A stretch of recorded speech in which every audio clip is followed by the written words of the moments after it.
இப்போ இதுல குறிப்பா ஒரு விஷயம் சொல்லணும் அப்படின்னா, இந்த புத்தாண்டு பூஜை, நான் தமிழ் புத்தாண்டாக இருக்கட்டும், ஆங்கில புத்தாண்டா இருக்கட்டும், அல்லது வெள்ளிக்கிழமையாக இருக்கட்டும், நான் சொல்லக்கூடிய எல்லா வழிபாட்டிலேயுமே குறிப்பாக இந்த இடத்துல மகாலட்சுமி வழிபாடு அப்படின்னு எடுத்துக்கிட்டோம்னா, அதை நிலவசிய வழிபாடுன்னு எடுத்துக்கலாம். ம். ஏன்னா மகாலட்சுமியினுடைய பிரசாதம் எதுன்னு நம்ம சொல்றோம்?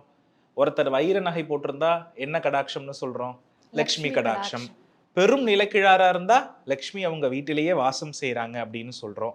அதே போல செல்வங்கள், குழந்தை செல்வங்கள்ல இருந்து எந்த செல்வங்கள் இருந்தாலும் அந்த 8 லட்சுமிகள நீங்க பார்த்தீங்கன்னா, எல்லா செல்வங்களும் அதுல என்ன பண்ணிடுது? இருக்கு.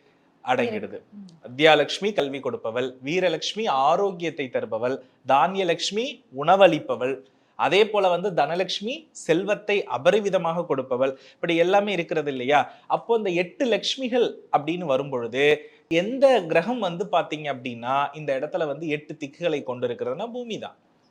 அப்ப 8 திக்குகள், 8 லட்சுமிகள். அப்போ பூமியில சிறப்பாக வாழக்கூடிய அனைவருமே லட்சுமி அருள் பெற்றவர்கள்.